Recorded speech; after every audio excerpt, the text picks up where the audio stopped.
Hello, everybody. Welcome to the Shootaround. This is episode 2. Last episode was a lot of fun and super well received. We appreciate the support on that. Gonna hit you with some trade speculation in this video. We might do contender pretender discussion at the end, but I think every NBA content creator loves to talk about trades as much as possible because it's fun, but it's also damn good content. It's a very good content. So yeah, we are 6 days ahead of the trade deadline. I'm worried that nothing's going to end up happening because Giannis being moved on such short notice does feel a little bit implausible, and we've seen multiple different reports that a bunch of different teams around the league are hung up on potentially doing any kind of trade because they don't want to throw away the bag on a potential Giannis deal. Part of me feels like the Knicks did that themselves with the Mikal Bridges trade. If they just held on to all of those assets, they very easily could have just traded for Giannis and this whole conversation wouldn't be necessary. But now they're like trying to do this Bridges to Portland give draft pick back, and it's why the fuck would Portland do that other than to help the big market team? But we will probably let's start with Giannis because he is the big fish here. What scale from 1 to 10, how likely do you feel like it is he is gone by February 5th? It's so hard to say because, like you said, I mean, someone getting moved of Giannis's caliber, it's just really hard to make that happen in such quick fashion, and for the Bucks to make that decision. I do think I would give it I'm leaning slightly towards it happening. Part of that might just be, again, content brain, where I'm like, it would be insane. And also, I think the insanity of the Luka trade just happening seemingly like that. Obviously, there was more going on in the shadows for a little bit longer before we knew. But the fact that that came to fruition just makes me think anything is possible. And I do believe how bad the vibes are and how rough things have gone this season. I'm sure the Bucks don't want to have to convince Giannis to shut it down for the year either when he comes back from the calf injury, or supposed to, because it's in their best interest to just tank out this season. I don't think they want to really go through that. Giannis's extension can be signed sooner with his new team if he goes ahead and gets dealt. If not, then he has to wait until next January. I just think there's enough push towards it making more sense to get this done now and just kind of get it over with. Or I would say maybe unfortunately I'm gonna say a 6 or a 7 that he gets moved. It's so devastating. Anytime I now talk about the 6 or the 7 seed in a video, it's just all the comments are timestamps. It's brutal. I'm too old for it. I'm at a point where I'm just like, I can't do the Zoomer meme shit. Yeah. I'm not into this. It's just annoying. I just put out my small guards video, and there were a bunch of people who were like, you said that Luka was 6'6" just to avoid saying 6'7", and I was like, no, I mean, I looked it up and it said 6'6", but I would do that shit. And you find a lot. Man, do you say the phrase 6 or 7 a lot? Because a lot of different stats, like points and rebounds, that's where a lot of people fluctuate at, from forwards and guards and shit. So you have to say it a lot, and it just drives me fucking nuts. I don't know. The thing is, people have framed it as well, the trade is the new report that came out is such short notice, and it's do you not think that the Bucks front office has at least a rough trade package with damn near every fucking team in the league already planned out? It's not as though there hasn't been months of back and forth between other front offices. So there definitely is some framework of a deal, multiple different frameworks of a deal that is available, but we typically don't see players of this caliber being traded at the deadline. When they anytime a top 5 player gets traded, it's almost always in the off season or the start of a season, because an off season didn't get it done in time and it got dragged out a little bit. That happened with I think Carmelo Anthony and Chris Paul. Happened with Harden too. Yeah. So for the most part, it's not something that happens. The last example, honestly, maybe the biggest example in NBA history, we happened to be together when it happened because we were doing a boys trip, but when Kevin Durant got traded to Phoenix at the deadline, that's the last time a player of that caliber has been moved in that instance. So it does, I think I would probably think a 6 or a 7 is about right. Because the thing is, and this is how I bookended my video about the new report. Not that the new report actually meant much of anything, but this would be good for the Bucks too. I know it hurts to think that. I know it hurts to feel that. But like, if you are a team that is stuck hardcore and it's not getting any better and there really just is no way for it to get better, the only way for it to get better is if you manage to land a top 3 pick in the draft, which is unlikely, not impossible. That's basically the only holdout you could possibly have. That would be the pitch that I would give Giannis if I was the Bucks to stick around, would be like, look, we could go get Darren Peterson. But like, that's basically, if I were the Bucks, my mentality would be, I'm going to wait until the offseason, see what draft pick we get, and if it's not a good enough one to save this team, then at that point, trade him. But at the same time, if I'm Giannis, like, he's 31 going on 32. Half of a season, a potential to compete in this upcoming playoff run, that is one more chance at a title than he would have if he waited for the offseason. And like, those add up. If you're getting to an older age, which he will, he's not like, I do think Giannis probably has 4 or 5 more years left, but he also like is obviously someone who relies on athleticism a lot. He's also had increasingly more frequent injury issues. He hasn't even been healthy for the playoffs really since 2022, I think. So the window for him to compete for a title is not as big as you would think. So having that extra half of a season to get acclimated with a new team and potentially go and do something in this year's playoffs, that's meaningful. That is not an insignificant thing. But I also don't find that, based on the way he is pussyfooting around everything, I can't imagine Giannis is like, trade me now, do that shit now. Like, he's not going to force it.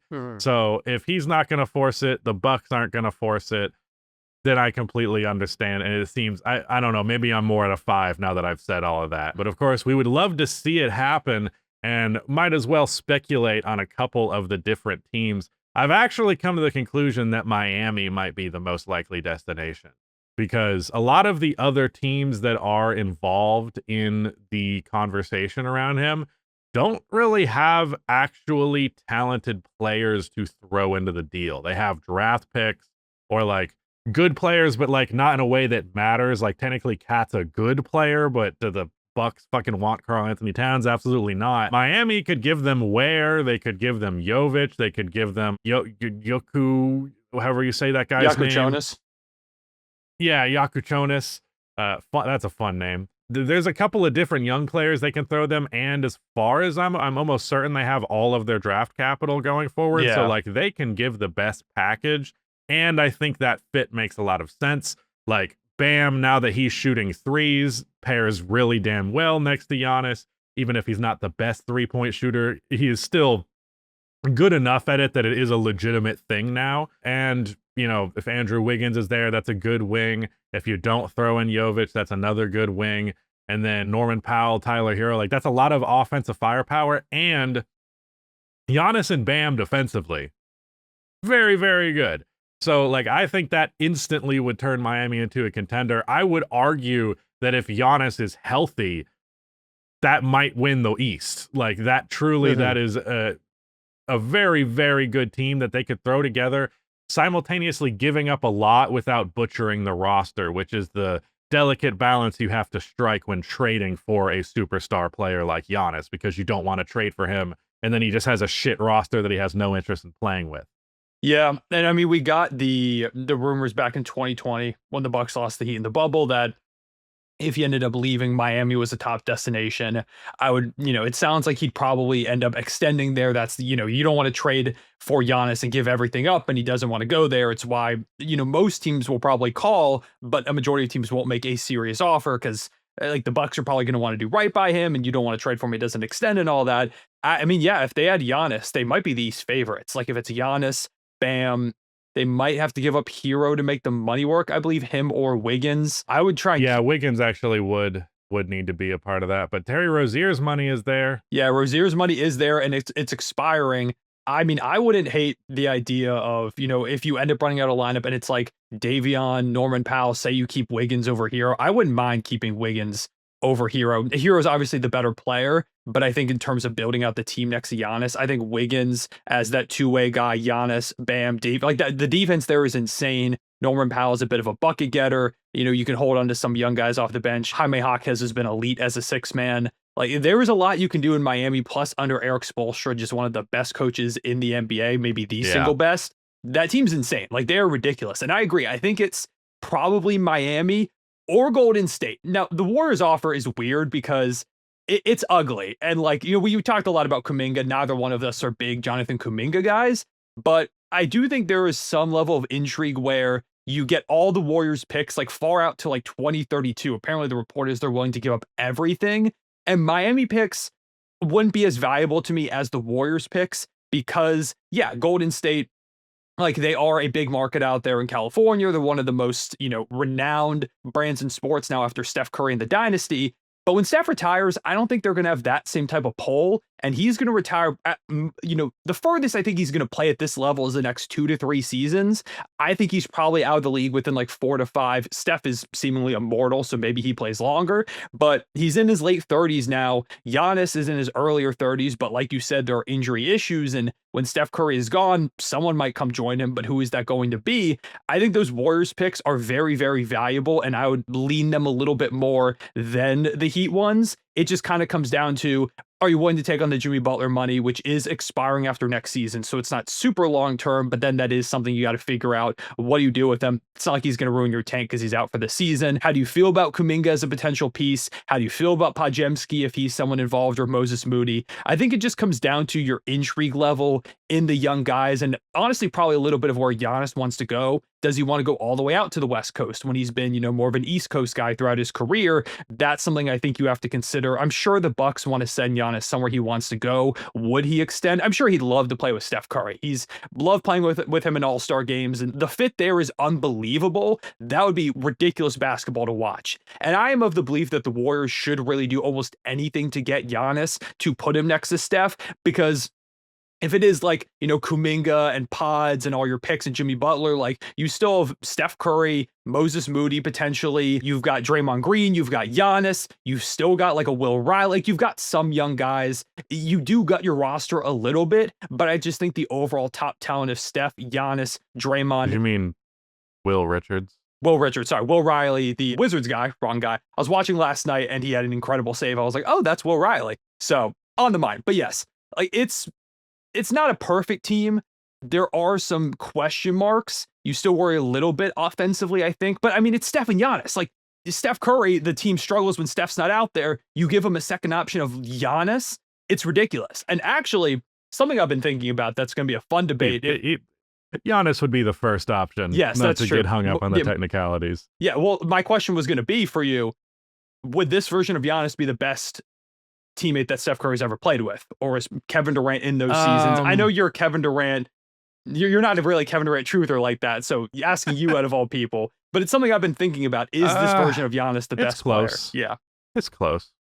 But it's just like, it's crazy to think about at this point in his career, you could get Steph Curry, arguably his best teammate ever. Like, do it. Make that trade. Mm-hmm. Yeah, I mean, obviously the Warriors should. This is just my personal take. If I'm the Bucks, I want at least one young player that I'm excited about. Mm-hmm. Not just, Pods is pretty good. Like, I don't think Pods is going to be an all-star. I think Pods is built to be a good role player his entire career. I don't believe in Jonathan Kuminga, nor do basically any other front office in the NBA. Otherwise, he'd be gone by now. Yeah, no, there's not a team in the league. Like, you say that we're not Kuminga guys, but neither is any NBA front office in the entire league.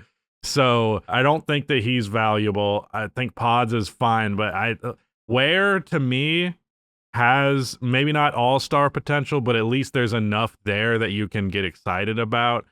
So I think he's the centerpiece, young piece there. But for any other trade, like, I probably either want a really good young player or an all-star caliber guy who I can then flip for more assets rather than a young player for the sake of it being a young player. And I think Pods and Kuminga are that. It's like, yes, they technically are young players, but are they particularly exciting ones? Not really. I would rather have a star player in return who I can then get more draft capital or different young players out of. Those are reasonable things. It just feels, I feel like it's not going to happen. Also, I would hate Draymond.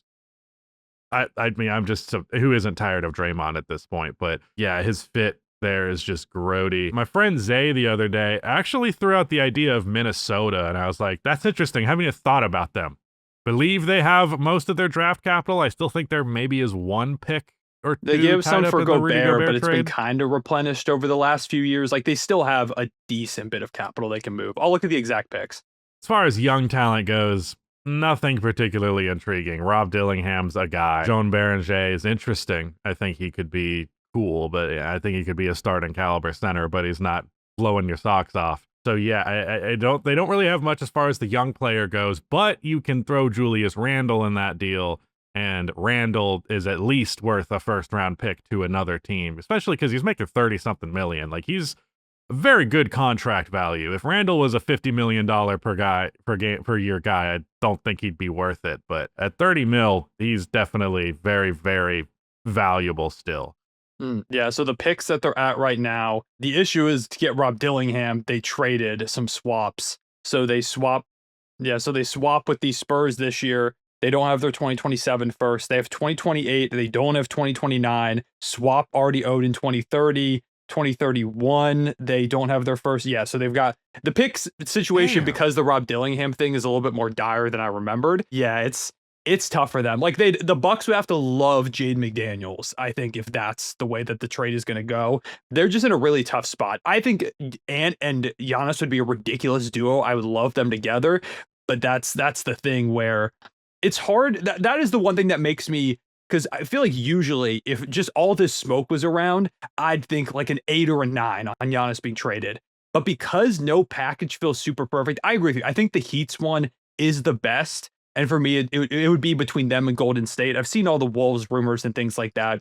It's just really hard for me to imagine, one, the Wolves getting it done with this package. I also feel like if I'm Giannis, I just want to stay out east. Like the East is so open. You can join this Heat team right now and just make a run immediately. In the West, it's like Wemby and Jokic and Shea and Ant. Like if you're not with the Timberwolves, or if you're with them, then there's still like, Steph Curry and the Rockets. Like there's all these juggernauts. In the East, if you put Giannis on this Heat team and make a decent, give up a decent return for him, you can still win the East this year. I really don't want Giannis traded to the West specifically. I've talked about this ad nauseum in relation to this conversation of just like the conference imbalance is bad enough. If the 5 best players in the NBA are all in the Western Conference, like we need to abolish conferences at that point, which seems unlikely. So it'll just make the balance even fucking worse and just won't be addressed at all. So I do hate that idea, but still, to throw another West team out there, your team's struggling a little bit lately. And that is a weird position to be in when you're the team that just won the championship. You could technically trade for like the 3rd best player in the entire NBA if you really wanted to. And, there's some concerns about J-Dub. I think a lot of it has been overblown because he has been dealing with injury this year. But objectively speaking, A, Chet is way better whenever J-Dub is not there. And B, I don't think that he was a great, consistent in any way second option during that playoff run. Not in a way that's like you're fucking everything up by trading him. And I have to mention Zay again. I was talking to him the other day about this. Like, I do think they will have to lose, whether it is in the playoffs or the finals, before they try to break up that trio. I think they would have to see it not work directly rather than just feeling like it's not going to work and then trying to mess with it. So I don't think this happens, but even still, what do you think of the idea? Yeah, I mean, I've seen a lot of Thunder fans bring it up. Presti would never do it mid-season, especially. Like if, for some reason the Thunder flame out in the playoffs, like Dub is still dealing with the wrist thing. And that's another thing too, going back to last year's run, is he hurt the wrist prior to the playoffs. So it's hard to also know what he would have looked like if he would have been more efficient if he didn't hurt his wrist and was dealing with that. It's worse now after the surgery and figuring out how to still play with it. But, if the Thunder are going to repeat as champions, J-Dub needs to get a little bit back towards his usual self. That is something that is, still progressing. And right now he's dealing with the hamstring injury as well. The Thunder as a whole have just been ridiculously injured as of late. I've seen some people claim it's Chris Finch's blow up against the referees destroyed the Oklahoma City Thunder, which is the stupidest thing I've ever heard in my entire life. Like, it's It's been I do think they've been officiated a little different. they're I do averaging think less fouls per game since that. Like, they were called for less fouls, yeah, really? since that happened. That's funny. It's crazy. Like, they were shooting one less free throw a game, but they've actually moved up in the overall rankings and how that stacks up against other teams. Like, they are higher amongst teams in free throws since that happened, and they've been called for less fouls. But I see a tweet today that's like, Yeah. "Oh, Chris Finch, give him the MVP. He saved our beautiful league." Like, oh, good God, guys, be like, have some Now, I dignity. would say anecdotally, just the games that I've watched, I did feel like there were some calls where I was like, I don't think they would have called that shit a couple months ago, but I think just overall this yeah. season, they've cracked down on a little bit of the physicality from the Thunder, but that's not been the biggest issue. The bigger problem is when you have one of AJ or Dub, you have a secondary creator and it opens up the game a lot more. Against like a defense like Minnesota, the Thunder weren't going to win that game without AJ or J-Dub unless they shot ridiculously well from three. And they're going through a shooting slump right now. And the Wolves, I don't know how much you watched of that game, physically could not miss. It's like handed Jay McDaniels face, and he's like, I'm just going to knock that down. I think he went 5 for 5 from the outside last night. Bones Highlands hitting like step back threes. They couldn't miss. And I think I talked about this a lot in a video I dropped yesterday, like in detail about the Thunder struggles. I think missing AJ, and when you have one of them, it makes Shay's life a lot easier. But now instead you're asking like Aaron Wiggins to be a bit more of a creator. That puts a lot of burden on him. And there are a few times where he turned the ball over. J-Dub is also an elite transition weapon. So now when the Thunder are forcing turnovers, which they're doing less because Caruso's hurt and J-Dub has been hurt, but they're not capitalizing on as many of those transition opportunities. It's not just the injuries, like the three-point shooting is also a very valid concern with this team. If you believe the Thunder aren't going to win the West, one of your primary reasons is probably they're not a great three-point shooting team. They've been like, I think 26th in the NBA over the last 24 games where they're 14-10. So the slump, the injuries, all compounding with a tougher schedule right now while those things are happening, have made the Thunder seem more mortal. I mean, they're still 14-10 over those 24, and it just won 9 out of 11 games before their recent like 3 out of 4 skid that they're on. But like it's the team is still really, really good. And ultimately, I think they'll be fine if they can get healthy. Part of it is just it's hard to repeat as a champion because you go through these injuries. It happens to almost every champion. You've just played so much basketball. And like, adding Giannis, he's dealing with injury himself right now. But theoretically, I don't love the fit of Shea and Giannis a ton, but it's also like two of the three best basketball players in the world. I think they'll figure it out, and you've got enough pieces around them. Also to the point where the Thunder could trade for Giannis without giving up Dub or Chet. Now, would the Bucks do it? I think it would take a bunch of draft capital, but you could throw Hartenstein and Dort, and that makes the money work. And then like 7 first-round picks, like 8 second-round Right. picks. Like if the Thunder wanted to, they could throw out a whole roster worth of draft picks and hold on to their core guys. And now it's Shea, Kaysen, or if you want to put Wiggins, Joe in there, Dub, Chet, and Giannis, like in some combination. You could do that theoretically. I would never see it happening at this deadline, but I do think, if say the Thunder flame out bad for some reason in the playoffs, Hartenstein's expiring, they would pick up his team option as well as Dort's in that situation. They both have team options this offseason. Then maybe Presti could hit the big red button. I don't think it's really his style, but like it is something that I don't think is completely out of the realm of possibility if the Thunder went through a rougher playoff stretch this year. I think they'll still at least make the conference finals. But if they lose there and don't look great while doing it, then maybe he does that. I do want to move on beyond Giannis, but just to make sure we're hitting all of our bases, any other teams that could potentially do it. I have said that the Pistons should. I've even thought that maybe the Cavs could consider it. Like if you can do a Darius Garland, Jarrett Allen deal, Mobley and Giannis as your bigs, Donovan Mitchell as your lead guard, still got solid wings. That's an interesting idea. Atlanta, I don't think is going to do it. I think the Jalen Johnson fits weird. Maybe a Paolo swap for Giannis, but I don't think that either. So I feel like that covers all of our bases. The Spurs idea also seems dead as much as I like that idea. Houston, probably not, neither. So I do think Miami, Golden State, and New York will probably be the biggest figures. Yeah. And New York only if Giannis is like, yeah, trade me to New York. I've said already, I don't think that he's going there unless he specifically wants to go there. So yeah, that will probably just end up. My prediction is Miami, but my bigger prediction, I don't know.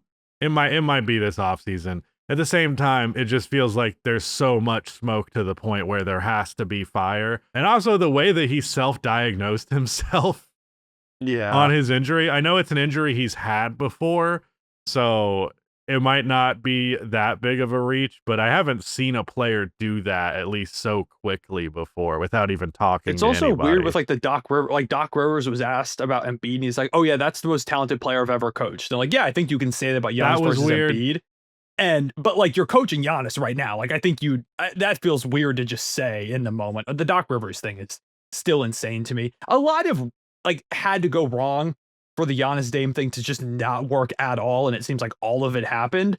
Yeah, it's again, I think it's like a 6-ish. Like I'll go with the 7. I'll go with the 7 on the Giannis thing happening. I just feel like there's so much benefit to just getting this done and getting it out of the way. I also do believe there's that sense of desperation from teams that want to trade for him. Like, get it done right now. You get an extra attempt at a run with him if he gets healthy. More time to build around him in the offseason rather than having to get it done then and then figure everything out afterwards. You can then look at the draft from a Giannis perspective and free agency. And I just feel like, teams are going to be like, oh, well, if we wait till the summer, more teams are going to, maybe flame out in the playoffs. Maybe the Bucks, not the Bucks, the Rockets or the Spurs really struggle in the playoffs. And suddenly they're like, we have to go in on Giannis and they've got a better package than us. We've got to do it now. I do also want to mention Philly. I think Philly should be all in on this. I wouldn't give up Edgecombe, so that probably kills the deal right there. But like, if the Bucks are willing to take on PG's contract, because it doesn't really matter at this point, like for them, he's not going to improve them to the point where it's blowing up their pick. Like him, Jared McCain, the Sixers have all their picks, including 2 Clippers picks upcoming that are kind of interesting assets. I don't think the Bucks would do it, and I don't think they're going to ask for VJ. And if I'm the Sixers, I'm not doing that because the time with Embiid is so questionable. I'm not giving up VJ to go ahead and make that work when who knows if Embiid's even going to stay healthy in the first place. But I think they're a team that should at least consider it depending on the price. Yeah, him and Embiid is wild. Yeah, you want to talk about talent? It depends on what you mean by talent. If it's like skill, I would say that Embiid is a little bit more skilled than Giannis, but not if I was coaching the Milwaukee Bucks. But we can move on to some other trade stuff around the league. Might as well start with my Chicago Bulls because they have a couple of different guys on the block. Big thing that I have pointed out with them a couple of different times now is they have like a lot of expiring money, and they're not in a situation to go spend that money on some big player in the offseason. Not to mention the free agents this offseason are fine, but there's nothing that bombastic. So I'm in a point where I'm like, if you don't use that money to get a bad contract and draft capital or a young player, I will fucking freak out because there are so few instances where a team can just completely bail someone out of a bad contract. You mentioned Paul George's deal, and PG's been a little bit better this year, still back and forth, but like he had a crazy game the other day where he hit like 9 threes. But you still want out of that contract. Give me Jared McCain. Give me Jared McCain. We'll take that contract. You can have Vooch. You can have Kevin Huerter. You can have Zach Collins. No longer have that burden to deal with. You have a clean slate to go into this offseason. You can sign a bunch of different role players who will actually be available and more than one guy. That just to me makes a lot of sense for both sides. But of course, there are also stuff specifically to Kobe White and Io DeSumo. I know Nikola Vucevic is also in there, but I don't know that there's going to be that much interest other than the fact that his contract is expiring. I've also thrown King of the Fourth Quarter Kenny threw this idea together as well of Vucevic, Collins, and Kevin Huerter for Jimmy Butler deal. What I think is interesting about that is those 3 guys also fit that team really well. Like they need that. They've wanted that stretch big for a minute now. Vucevic is that. He's a really good passing center, so he fits into the flow there. Draymond Green can cover some of his defensive deficiencies. Kevin Huerter's a shooter, obviously, but he's a lot more talented of an offensive player overall than like Buddy Hield is. Zach Collins also has a little bit of a jump shot, also a pretty good playmaker. So like I think you could realistically retain all 3 of those guys on much cheaper contracts, obviously. Clear a bunch of salary cap and then do something interesting in the offseason with that. But Io and Kobe are the 2 that I want to focus on. Where do you think those guys land? Yeah, so actually, I want to mention with the Thunder, like the Giannis trade's not going to happen, but there are some players that wouldn't mind the Thunder going after. Io is actually one of them. If the Thunder were going to go ahead and add a little bit more shooting, Thunder fans have talked about like a Trey Murphy or MPJ. I just don't think that's happening. I don't think the Thunder giving up that much money would include Lou Dort. I just don't see them trading him.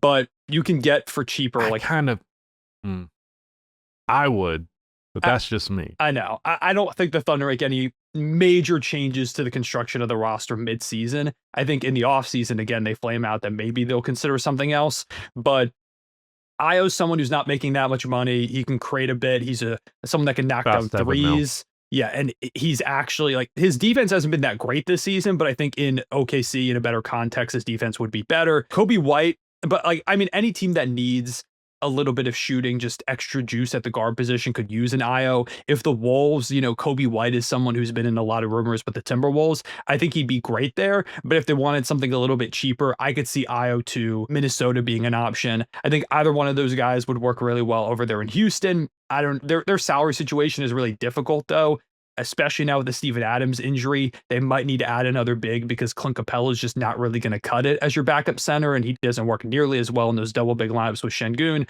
They might just kind of be cooked on that front, to be honest. But I could see them trying to go after an Io or a Kobe White. Like, I mean, the Lakers could honestly use Io DeSunmu.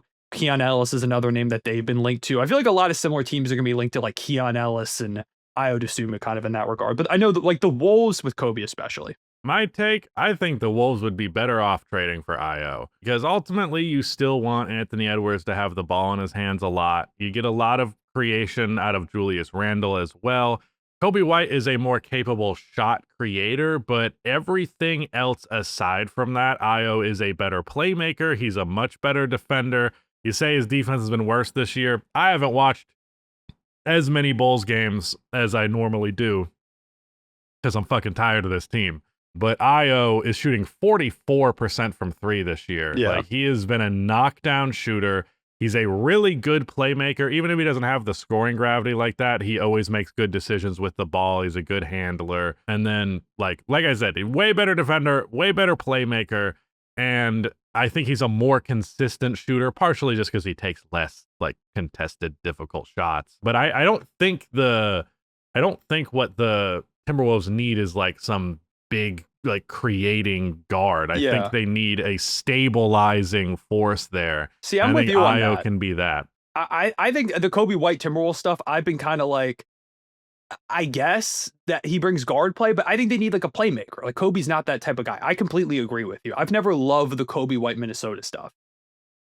Yeah, you need a playmaker, but you don't need one who's gonna like need the ball a lot necessarily. And I think Io is that perfect guy where it's like he doesn't need the ball to be effective on offense, but if he does, he will be. Like they are possibly in Drew Holiday rumors as well. What I've said about Io is that Io is basically Celtics Drew Holiday.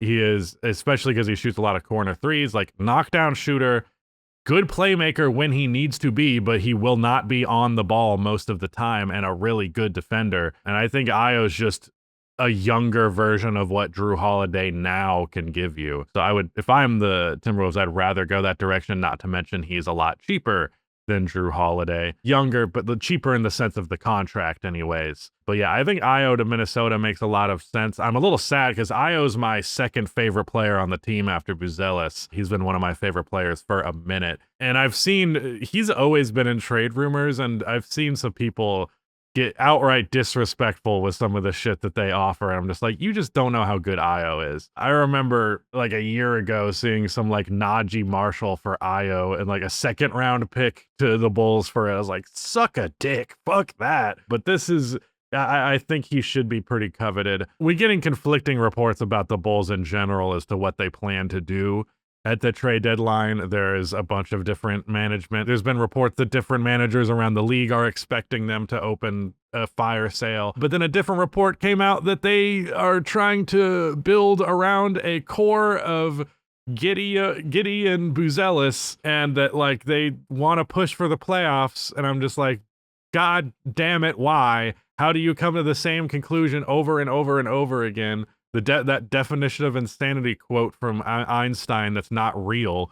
Like, how are you going to be in the play-in 4 years in a row? The Bulls have the same record right now that they did the same amount of games in last year. It's literally the same fucking image. They're consistent with it. Mm-hmm. consistently disappointing. But yeah, Kobe White otherwise, Minnesota's the main team that's been tied to him. I haven't seen any major rumors outside of that. But a $12 million expiring 20-point per game scorer who's a knockdown 3-point shooter should be fairly coveted, but at the same time, like, he's not an all-star by any means. He's also, for what it's worth, he's had moments where he's been a good defender. I don't know that he's necessarily one of these guys. He's like destined to be a poor defender inherently. But I have preached for a little bit now that I think Io is a little bit better if you're a team that doesn't need an excess of shot creation. Yeah, who do we got next to discuss? Yeah, real quick, I'll say that, the Bulls need to do something. Like, they should really try and tank a little bit, like, let the Hornets pass you up, take your playing spot, and just kind of move on down. But now they've decided they want to get smoked in the play-in again. So it's fine. That's your existence. The Kings and the Pelicans are two teams towards the bottom that sound like they could just, either trade everybody or nobody. For the Kings, there's been the Sabonis Raptors rumors that they're considering pursuing him. It would be like an RJ Barrett, maybe a pick or two type of situation, like Keon Ellis. I'm sure every team would love someone who can shoot pretty well from three and defend the way that he can. Keon Ellis should be pretty coveted. Yeah, agreed. Especially for how cheap he is. And I feel the same about Malik Monk. Like, Malik Monk is one of my favorite targets for OKC potentially. Shot creator. Really? Like, he shoots 40% for, like, we've got enough defenders. He gives on-ball juice, can play make, and is also a 40% three-point shooter and decent volume. I like Malik Monk a lot. He's been getting some DNPs over there in Sacramento. I think, honestly, part of it is just to keep him healthy for the trade season. But, like, DeRozan, he should theoretically be on the market. Zach LaVine, but is anybody going to take on their money? I don't really know. And then the Pelicans, it's like, everybody kind of wants Trey Murphy and Herb Jones, but the Pelicans have decided that despite being maybe the worst team in the entire NBA, they're in that conversation, they've decided everybody's untouchable. So are they actually going to move anybody? Those are kind of the rumors we've got going on. I do feel like that was some smoke and mirrors just to potentially inflate their value a little bit. Like, actually, no, we're not doing anything. You touched on it. I need to rant about it. What the fuck are the Raptors doing? Talking about Sabonis? What the hell is that? First of all, I do not understand why so many Raptors fans really do not like Jakob Poeltl. It is weird to me, frankly, how often I hear them bitching about Jakob, and I'm like, what is the fucking problem? You're mad that the 12th best center in the NBA is the 12th best center in the NBA. He's perfectly serviceable. Would you take an upgrade if you can get one? Sure, but I don't think Sabonis is that upgrade. He is a good defender, and Sabonis is not. The Raptors are good because of their defense, not their offense. And I also don't think Sabonis is going to make the offense all that much better because you have a bunch of ball handlers who aren't very good shooters. Scotty Barnes, RJ Barrett, and Brandon Ingram. If you try to do the Sabonis handoff action, the defense is just going to go under the screen. They're just not going to defend it at all. And you're going to just set up. I don't give a fuck if Brandon Ingram takes a pull-up three. Shoots like fucking, I haven't looked recently, but he's like shooting 32% or some shit. Like, I just don't think that fit makes any sense.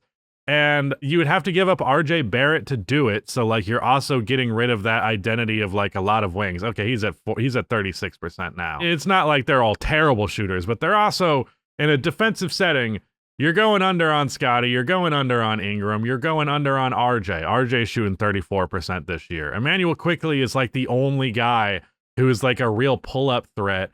And, like, the De'Aaron Fox shit worked because he had a great mid-range game, but also because he had such a quick burst that, like, he was going to come off of that handoff so fucking quick you couldn't necessarily afford to just back up and let whatever happens. So I just don't think the fit makes any goddamn sense. I don't hate the idea of Toronto doing something. I think they could do a lot to make that offense better, but completely fucking yourself at the center position defensively is just going to rob that team of its identity for no reason. Yeah, it's tough because Poeltl's had the back injury, like he's been out for a little bit. It feels like he's kind of cooked a little bit, so that might be the perspective from the Raptors is we need to get an upgrade. But I'm not in on the Sabonis stuff. I don't despise it to the point where I'm like I can see they want to make things better offensively, and they think maybe having this playmaking hub because they're not a great playmaking team in general will help a little bit. But like they're 27th in 3-point percentage. Sabonis is technically a better shooter than Jakob Poeltl because he'll shoot threes and he shoots a decent percentage, albeit on terrible volume. I just think the big issue with the Raptors right now is I don't trust that offense in a playoff setting. Like defensively, they're going to be great, but Brandon Ingram as like your top offensive option, supported by Scotty Barnes and like a very volatile Emmanuel Quickly. I just think against top defenses, they're really going to struggle. Like a series against the Pistons, I think they're in absolute hell a lot of the time. And Sabonis wasn't great the one time that we've seen him in the playoffs. I think that's going to be an issue. I don't know if he's capable. Maybe the second chance around, he gets, better results, but he just wasn't fantastic. And so a team that already has playoff question marks, half court scoring question marks. I don't know how I feel about Sabonis. Obviously, every team wants to stretch big, but like Mamu is kind of that. So he at least gives them that option. Like Mamu can shoot that outside shot.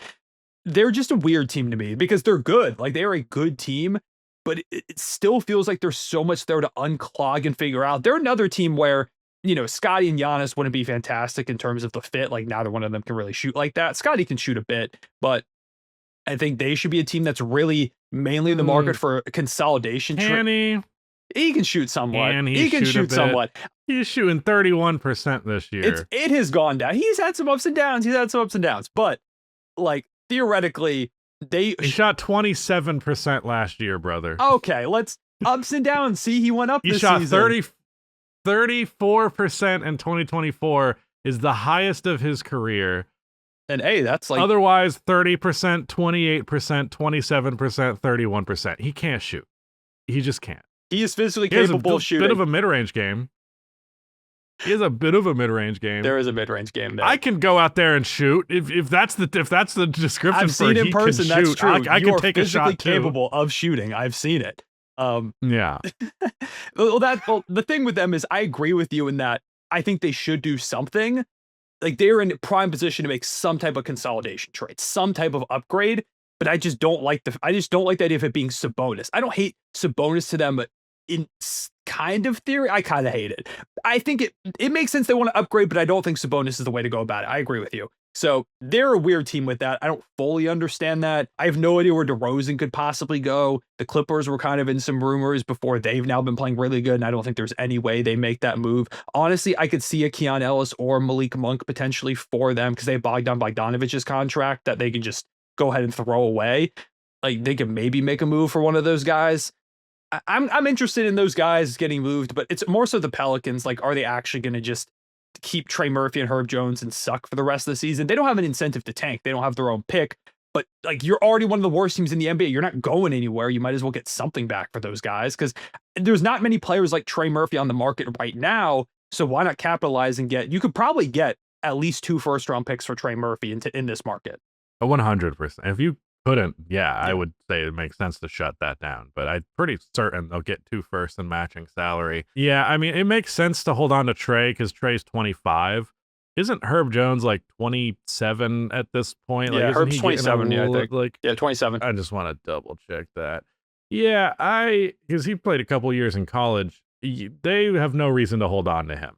Mm-hmm. That part doesn't make sense to me. He's just such a good defensive player. You can get real assets out of him. Also, enough time has not passed that people will just assume that his 40% three-point shooting season is a complete fluke because he's just had he played 20 games last year, 26 this year. If he plays the rest of this season and continues to shoot 30% from 3, I think at that point people will be like, yeah, he just can't shoot, and then his value gets worse. So I think while the allure of the potential of his jump shot being good is still alive, you should capitalize while you can. Said for a minute that the Lakers should absolutely go all in on a Herb Jones trade because he would do a lot to overhaul that defense.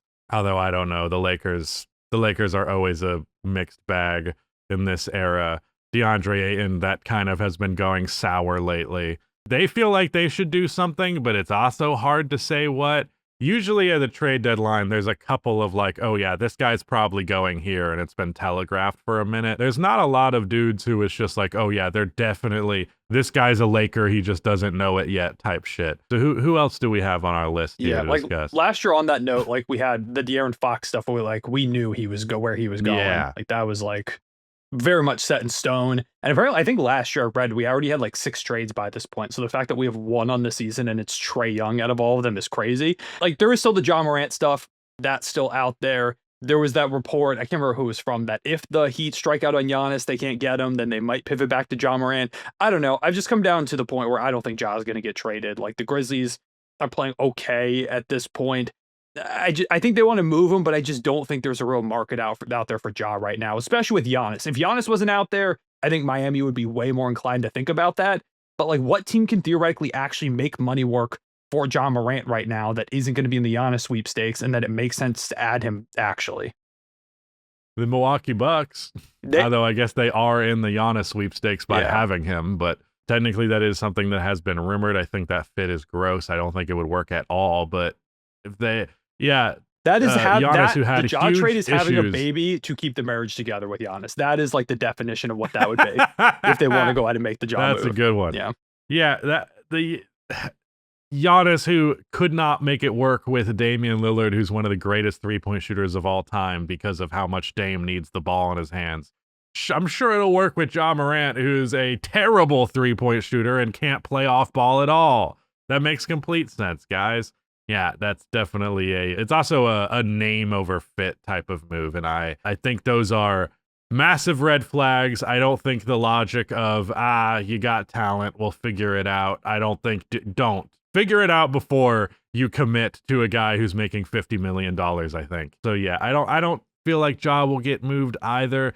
I'm in the camp of Ja doesn't want to be gone. All of Ja's frustrations comes from the fact that he does want to be in Memphis. That is something that he has said persistently, and I believe him. I think the coaching situation has been frustrating. Not that Ja does not bear a lot of responsibility for the issues that Memphis has been having. At the same time, I understand why he didn't fuck with the last guy. I understand why he doesn't fuck with Iasalo. Like, both of them have had philosophies that are very antithetical to Ja Morant's play style, so it makes sense that they would bump heads. But at the same time, his value couldn't be worse. Maybe it was slightly worse in the offseason, but like, it's not gotten any better since then. And he doesn't want to be gone. He isn't asking to be gone. He's not creating problems. He hasn't had some major PR fuck up in the public eye in a long time, other than him just being a little bit childish to reporters. But aside from that, like, I just don't see any reason to do it. And I don't think Ja is interfering with anything. Like, it'd be one thing if Ja being there was causing Cedric Coward to play poorly, or Zach Edey to play poorly, or Cam Spencer. But no, they play good with or without him. You still have a lot of young players on the come up. If I was the Grizzlies, I would rather see what I can do in the offseason to make this roster better, see what these young guys next to Ja look like next year, and then at that point, if it's still not working, then trade him. Because it is important when you have a guy who's bringing things down to be like, fuck it, who cares about what value we get in return? We just need a clean slate here. I don't think this is one of those situations. Yeah, it's not like they're trying to tank and Ja's ruining that or anything. Like he has said he wants to be in Memphis, and unlike with the Giannis stuff where he's continuously said, I want to win a championship. If I have to do it somewhere else, then I'll go somewhere else, but I want to be a Buck. But then he's like, I'm taking it day by day, but I don't actually want to be here. And he's like, saying all these quotes that's like, I'm asking out, like, I want to trade, but I don't want to be the one to request it. Ja hasn't really done that all that much. I do think he wants to be there, and I don't think the value is really there. I agree with you. I don't think Ja is going anywhere. I think maybe in the offseason, again, if teams kind of go through it a little bit, some teams, they're like, oh, okay, we weren't as good as we thought. We need a point guard. Then maybe it gets revisited. Like maybe Minnesota does some huge shakeup. I don't think Ja Morant is that great, but like, just as an example of a team that could use a point guard, or maybe Houston goes insane. They're like, we don't need Fred VanVleet. Actually, let's go ahead and grab Ja next to Kevin Durant. I mean, beyond him, like we kind of then get down to, like you said, there are a lot of guys that are on the market, but don't have like for sure destinations. We have heard that like the Lakers are interested in DeAndre Hunter. That's one that's been circulating. I know we talked a little bit about that before the podcast, where it's like it kind of feels like they're just Yeah. retreading the Rui Hachimura thing all over again. Yeah, it's the same genre of player.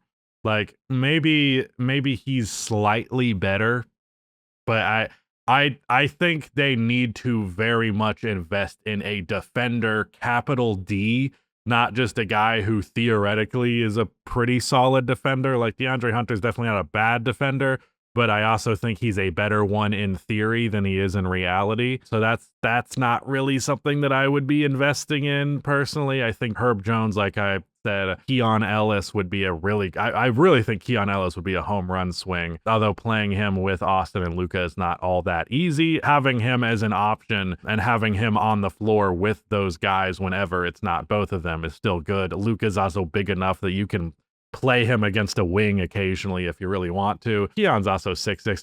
Keon seems smaller than his height because I think he's a little slight. But one way or the other, yeah, I don't think DeAndre Hunter's the answer. Although I don't know what the answer is. I really just think I think LeBron's kind of impeding what this team wants to do. We did touch on some Steph Curry trade stuff. I guess we don't really need to do that because we already went over it, but that is something else that is interesting. I do feel like if the Warriors can't make anything happen at this deadline, then that possibility gets even higher. What do we think about the Mavericks guys, the successor to Luka, a day-to-day Davis, and ACL torn 34-year-old Kyrie Irving?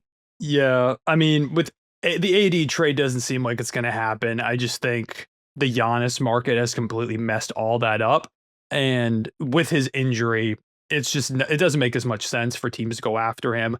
I honestly think AD would be he doesn't really help the offense either for the Raptors, but at least he gives them like a great defensive big. They just go really on that identity. I would like AD a little bit more for the Raptors than Sabonis, but I don't think AD gets moved. I think like Najee Marshall is someone that's likely. I would like him honestly on the Lakers. He can't really shoot, but he is a defender and he's going to, be dynamic at least a little bit offensively beyond the 3-point shooting. I think a lot of he's good. He's good inside the 3-point line. He's got a pretty mean I don't think he's floater. missed a floater in his entire life. Like it really feels like he hasn't. Gafford, I imagine a lot of teams are going to be in on. Another guy that the Lakers, if I were them, I'd call about Daniel Gafford. They could use any competent big. Like the Ayton thing is so frustrating because this felt like if there was ever time for it to work again for Ayton, it was going to be now. And instead, like every time the Lakers play, it's half my time on being like, can we please get rid of DeAndre Ayton?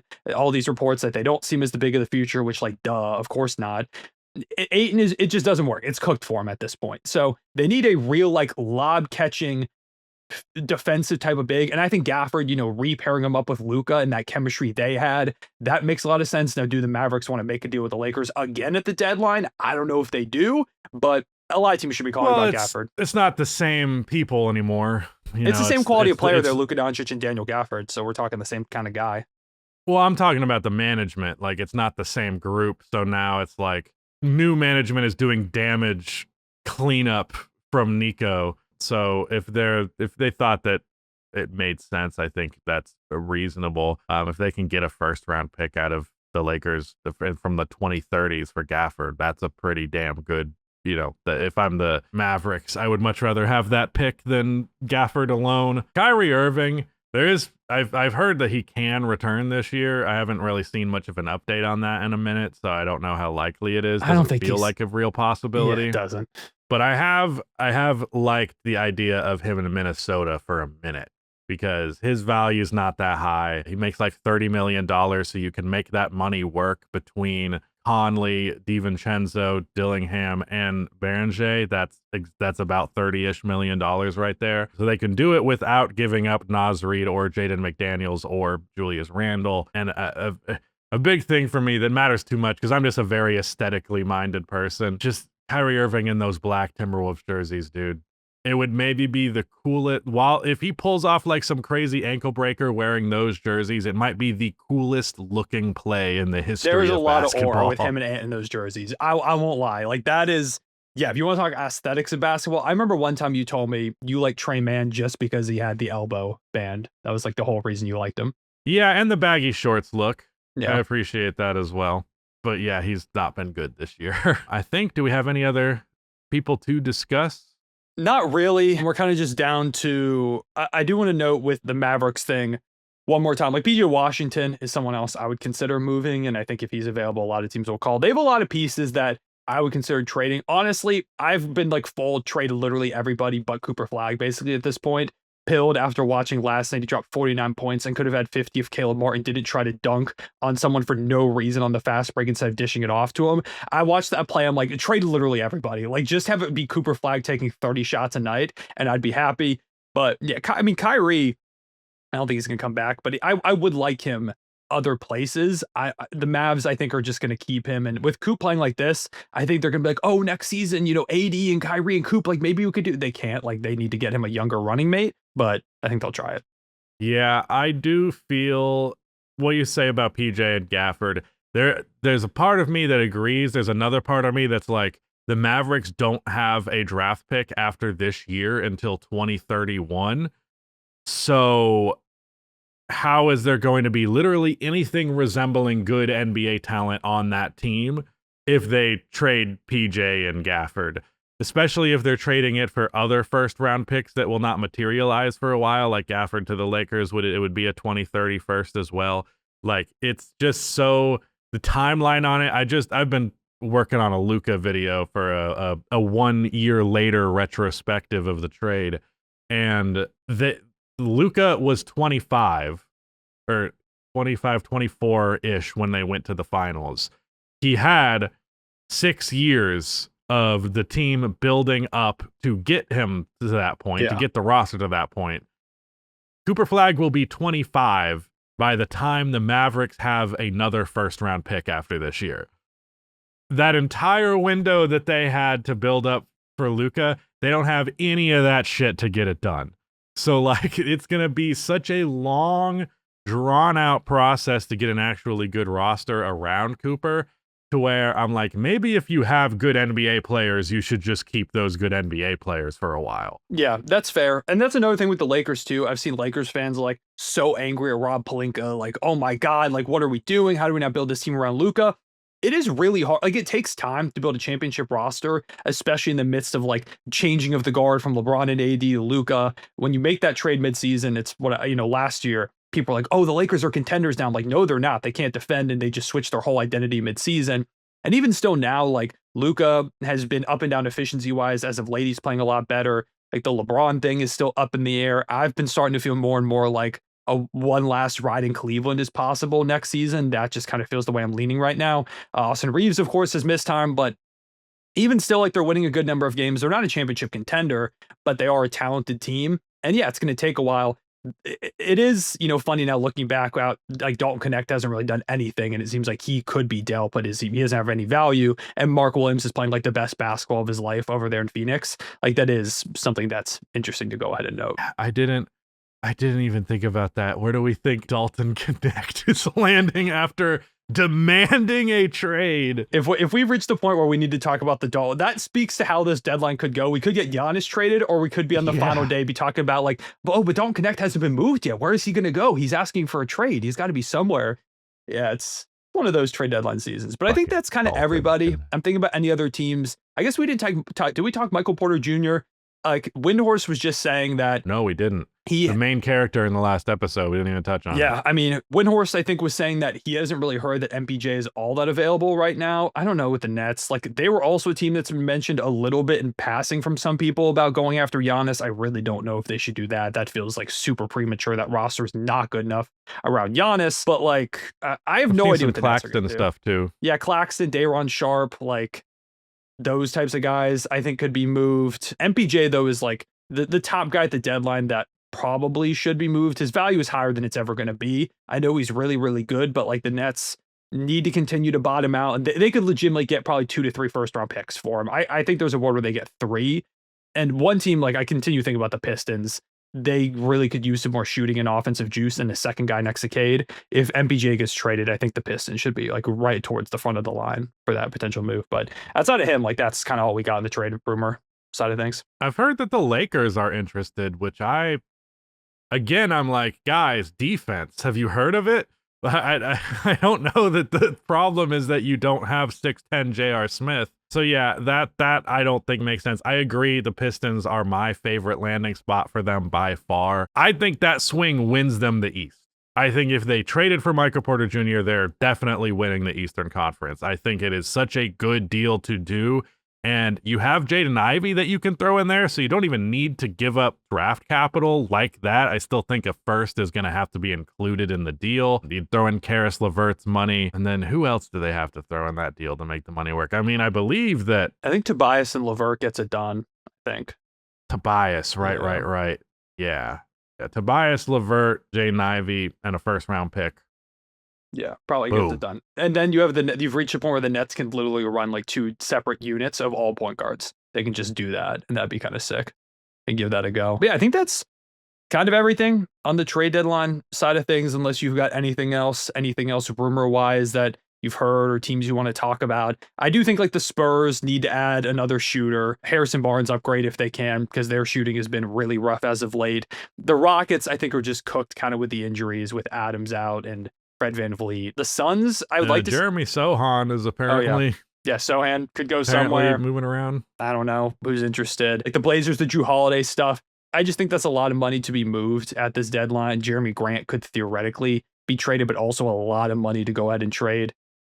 I don't know. When you're making that amount of money while not even being worth a first-round pick, it does make it pretty damn difficult to facilitate something. Yeah, like he's been good this season. It's just when you take on that much money mid-season, unless you have a bad contract of your own, like unless like the Warriors were like, yeah, we'll just take on a bunch of your salary. We'll give you Jimmy Butler and just give us Jeremy Grant to help out for a little bit. Like I don't really see a world where it gets done. But God, the fucking Warriors are pathetic. It would just be so funny if they were like, well, Steph, we got you Jeremy Grant. Yeah, Giannis goes to Miami, and it's Jeremy Grant in the big 2026 over there in Golden State. Good Lord. Trade deadline. Think that's a wrap. But yeah, this was good. I had a good time. Yeah, hopefully something happens. Episode 2, everybody. Drop a like. Drop a like, subscribe, all that kind of... You know what to do with YouTube, whatever.